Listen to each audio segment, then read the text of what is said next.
Discuss about the Lorentz force in cyclotron and the very important topic cyclotron 5 number में आता है, 3 number में आ जाता है, 2 नंबर न्यूमेरिकल भी आ जाता है। तो सबसे पहले लेके चल रहे हैं Lorentz force.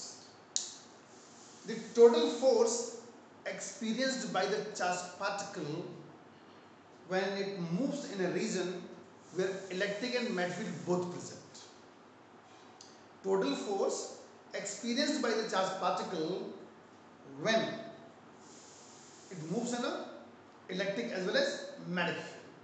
तो लॉरेंस फोर्स बनेगा F equals to QBV sin theta plus QE, ये इलेक्ट्रिक फोर्स हो गया and it is magnetic force. The total force experienced by the charged particle when it moves in a region where electric and magnetic field both present known as Lorentz force. ऐसे लिख सकते हैं इसको V cross B plus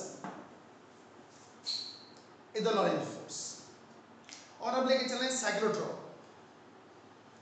बेहद important topic, बहुत बार पूछा जा चुका है एग्जाम में, 2 से लेके 5 नंबर तक। तो है क्या साइक्लोट्रॉन? जानो, device which is used to accelerate positively charged particles like as proton, deuteron and alpha particles. Device which is used to accelerate positively charged particles like as proton, deuteron and alpha particles. Okay, तो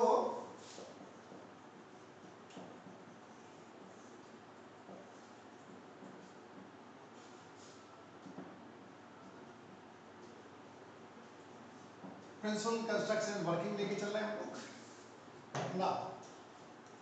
तो principal इसका ये है, when a charge particle moves in a region where electric and magnetic field both present and if charge particle experience small forces but in a regular interval of time it will accelerate. Resonant frequency based है। अभी जब working लेके चलेंगे तो अपने आप clear हो जाएगा। फिर से सुन लें आप, when a charged particle moves in a region where electric and magnetic field both present and if charged particle experience small forces but in a regular interval of time it will accelerate। इस तरह देखें आप, construction देखें।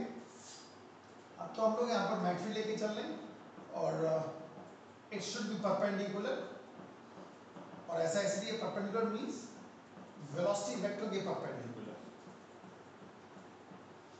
ऐसा इसलिए कि हमें path कैसा चाहिए, circular. These are the 2 D's,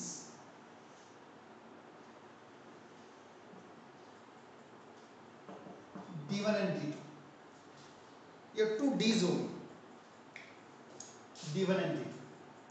हॉलोस्फीयर को 2 पार्ट में डिवाइड कर दो, हॉलोस्फीयर को 2 पार्ट में, मेटालिक डीज, डी शेप में इसलिए डीज कहलाती हैं। एक हॉलोस्फीयर को 2 पार्ट में तोड़ दो उसको, that is, and these 2 dees connected by high frequency oscillator, connected by high frequency oscillator. ये क्या करेगा? ऑल्टरनेटिंग फील्ड प्रोवाइड करेगा, positive negative positive negative, alternating field provide करेगा, पॉजिटिव नेगेटिव, पोलैरिटी चेंज करता रहेगा। Now when charged particle placed at the center of the 2 D's, जिनके बीच में gap होगा उसके सेंटर पर रख दिया दिस वन, और अब क्या किया? with the help of high frequency oscillator, suppose D1 positive कर दिया और D2 को नेगेटिव कर दिया, और ये चार्ज पार्टिकल कैसा है? Positively charged. इसको कौन अट्रैक्ट करेगा? D2 रिपेल कौन करेगा? D1। तो अब ये इसमें एंटर करेगा। वेलोसिटी वेक्टर परपेंडिकुलर है नेट फील्ड के, पाथ कैसा होगा? सर्कुलर। और जैसे ही एंटर करेगा इलेक्ट्रिक फील्ड जीरो हो जाएगा। क्या बचा? Magnetic field. Velocity vector perpendicular, path circular. आपको पता है किसी भी हॉलो कंडक्टर के अंदर इलेक्ट्रिक फील्ड जीरो होता है फ्रॉम गाउस थ्योरम इलेक्ट्रोस्टैटिक्स। तो अब जब इलेक्ट्रिक फील्ड जीरो हो गया तो बचा क्या? Magnetic field. और वेलोसिटी वेक्टर कैसा है? परपेंडिकुलर, पाथ कैसा होगा? सर्कुलर। और जैसे ही हाफ साइकिल कंप्लीट करे पोलरिटी चेंज कर दो। अब ये क्या हो गया? नेगेटिव, और ये हो गया positive. Now this charged particle attracted by D1 and repelled by D2 to slightly accelerate. Again polarity change. Again experience force. Again it accelerate and the process going on. Continue. This process going on. और एक negative charge plate की help से इसको बाहर निकाल देते हैं। ये प्रॉपर्ली एक्सेलरेट हो जाता है। Properly accelerate. क्लियर? और ये इसका प्रिंसिपल था। When a charged particle moves in a region where electric and magnetic field both present and if it experiences a small forces but in a regular interval of time it will accelerate.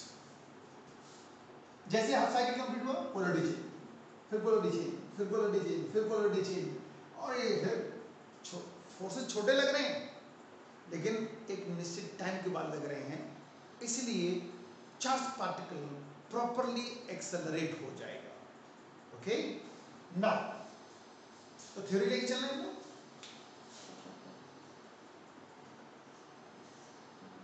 Theory लेके चलना। Required centripetal force provided by magnetic force.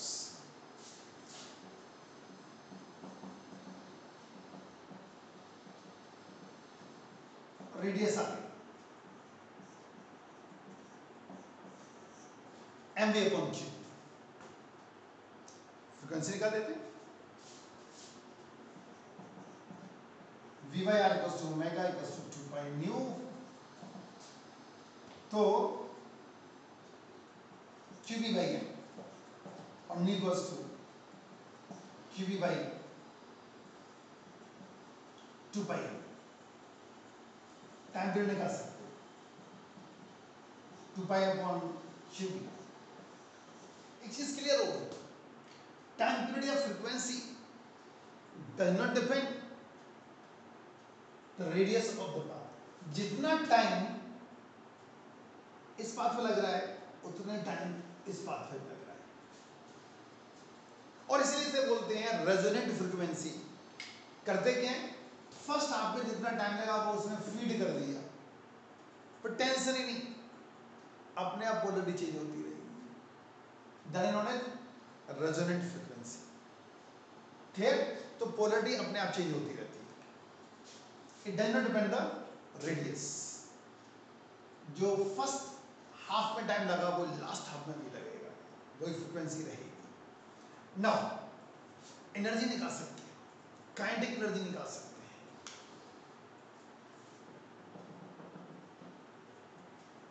Half mv square. So E goes, यहां से V की value निकालो, V की value निकालो,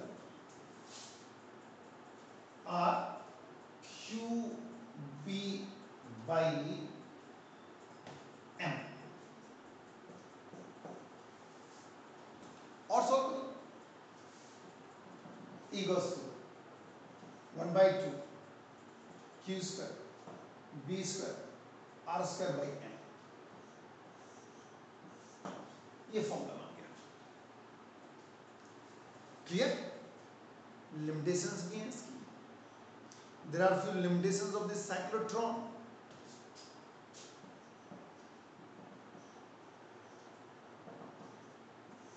Limitations of this cyclotron. पहली limitation जानो, it can't accelerate न्यूट्रॉन। क्यों? क्योंकि न्यूट्रॉन न्यूट्रल पार्टिकल है, चार्ज ही नहीं होता। अगर यहां रख देंगे आप पोलरिटी चेंज करते रहो, कोई फर्क नहीं पड़ेगा, ना तो D1 अट्रैक्ट करेगी और ना D2 रिपेल करेगी। So it can't accelerate neutral particle like as neutron. Second, it can't accelerate electron even, electron को भी एक्सेलरेट नहीं कर सकता। क्यों? एक फॉर्मूला होता है थ्योरी ऑफ रिलेटिविटी में, m goes to m naught under root 1 minus v square upon c square। जैसे जैसे स्पीड बढ़ेगी मास चेंज होना स्टार्ट, मास चेंज होना स्टार्ट, मास बढ़ना स्टार्ट। और अगर मास चेंज हुआ तो फ्रीक्वेंसी या टाइम पीरियड चेंज हो जाएंगे, फिर वो रेजोनेंट फ्रीक्वेंसी नहीं बन सकती। फिर जो टाइम यहां लग रहा है वो यहां नहीं लगेगा, क्योंकि मास लगातार बढ़ रहा है, तो फ्रीक्वेंसी भी बढ़ेगी, चेंज होगी, टाइम पीरियड बढ़ेगा, फ्रीक्वेंसी घटेगी तो टाइम पीरियड इंक्रीज होगा। तो जो टाइम यहाँ पर है वो टाइम इसका नहीं होगा, वो टाइम इसका नहीं होगा, वो टाइम इसका नहीं होगा, और फिर बहुत डिफिकल्टी हो जाएगी कि आप लगातार टाइमिंग को सेट कर पाए, वेरी फास्ट मूव करता है। That's why it can't accelerate electrons. So these are the few limitations of the cyclotron. ये 5 नंबर का क्वेश्चन बनता है, what is cyclotron, write on principle, construction, working and also discuss the limitations. कई बार limitation से ही 2 number में पूछी गई। ओके, 1 नंबर का लेके चलते हैं इसके ऊपर। तो स्टेटमेंट सुने आप न्यूमेरिकल का। अ cyclotron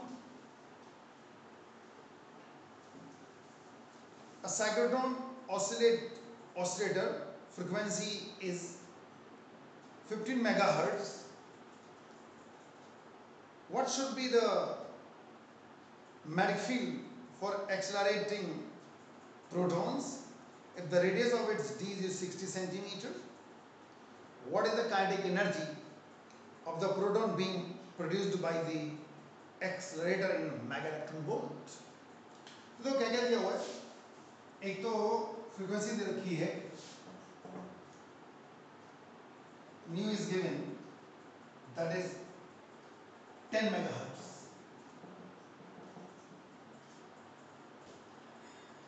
and radius of the d दी हुई है 60 सेंटीमीटर, 0.6 मीटर लिख सकते हैं आज। और हमें निकलवा रहे हैं kinetic energy, they want the kinetic energy. What is the kinetic energy of the proton being produced by this accelerator in mega electron volt? ये क्वेश्चन है। तो kinetic energy का फॉर्मूला आपको पता है, half q square b square r square by n। ठीक, और b given नहीं, b गिवन नहीं लेकिन फ्रीक्वेंसी गिवन है, तो अब देखो यहां से आप निकाल सकते हो क्या मिलेगा, b 2 pi new m upon q।